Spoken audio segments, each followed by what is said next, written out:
Sebastian. How you doing? Oh, interesting out there. Yeah? A little windy again. You gonna spend any time here, you think? Oh yeah. What, a couple hours or? More than that. Okay. Long-term parking. Alrighty. Saw out my fingers. Frostbitten again.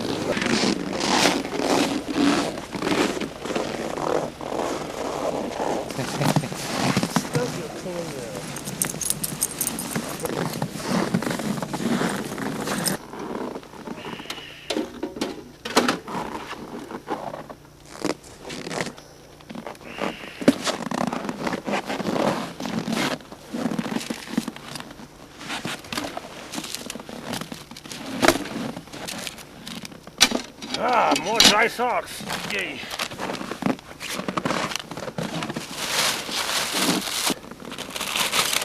Oh, hand warmers, yes.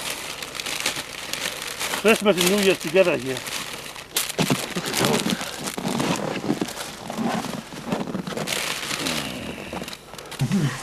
those. So, Sebastian, you're a.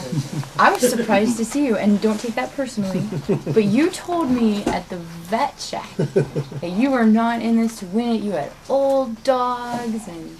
But I answered you that last night. It's the weather which has been going my way. You know, look how far back I was in Dawson and stuff. When we had a nice fast trail. Yeah. I can go fast, but I really don't care much about the weather. You know, I care less about the wind than I actually cared about the cold last night. Right. Last night scared me more than today. That the wind up there. Okay. Wind, you know, it's coming, and you can get back out of it. Mm-hmm. Cold, it's like, yeah, where are you going to go? You know, you can stop, make a fire, but that's about it. So, you were just saying earlier that ever since we left Dawson, it seems like... Oh, the weather has been horrendous. Like, the first camp out I did on the 40 Mile River, I got soaked, you know, like 4 inches of snow laying on me. And I was going to stop again before American Summit, but then with the wind up there, that was not an option. And with having no dry clothes. So that trip was ugly. Do you think that through your experience you've learned how to deal with really ugly weather, and that's partly why you're here today? Oh yeah, for sure. You know, it was doing expeditions and taking people out on long trips. You have that a lot. I've been doing that for like 15 years. And yeah, then leaving Eagle, Hans broke the trail, but it was really ugly. Leaving Trout Creek Cabin, I broke the trail, it was really ugly. It just kept on being ugly. Leaving Slavens, the trail was actually good, but it was brutally cold. And then, yeah, leaving Circle, we went swimming. Now we got blown off the mountain again. So, like, ever since we left Dawson, every run is like, oh, I'm already wondering what's coming next. So what was the weather like coming up the summit? You could tell when you came up to it. It was a ground storm. You could see all the snow coming down the mountain. And I would say probably like 30 miles. It's not that windy, like 30 mile an hour wind. Yeah. But combined with the temperature, I mean, my thermometer was sitting at 35 below. So having it with that wind, that's, you know, I don't know how my face looks, but it feels kind of red. Do you want us to be nice or honest? Honest. You look fine. So the weather, like, you know, you were in this the overflow, and you were working with Hans, and before that you guys sort of traveled together and sort of got yourselves into circle.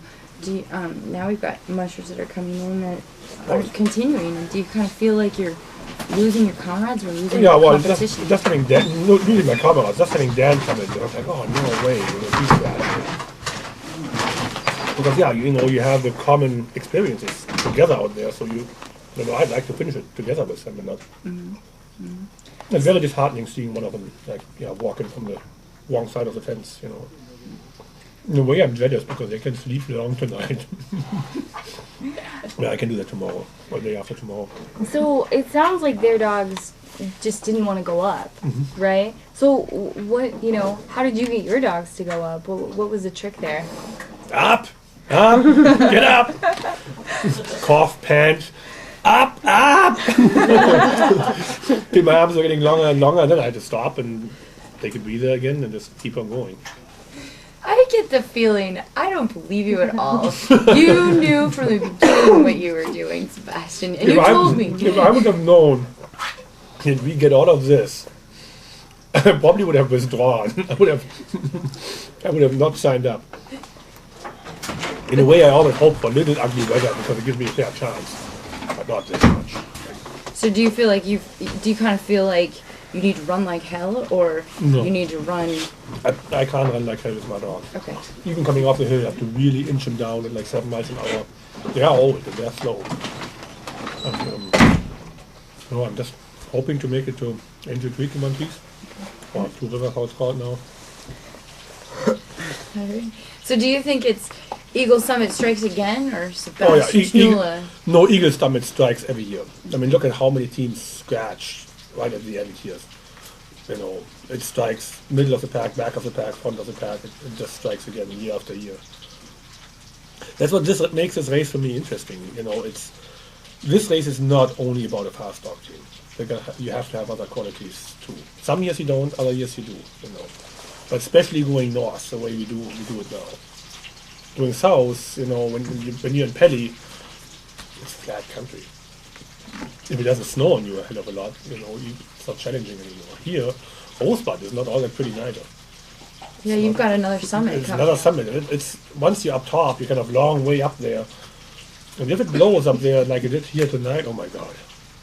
You know, because here at least you're up, over, and done with it. There it's like 3-4 miles. With all your rocky stuff. So no, it's not over yet. I'm not there yet.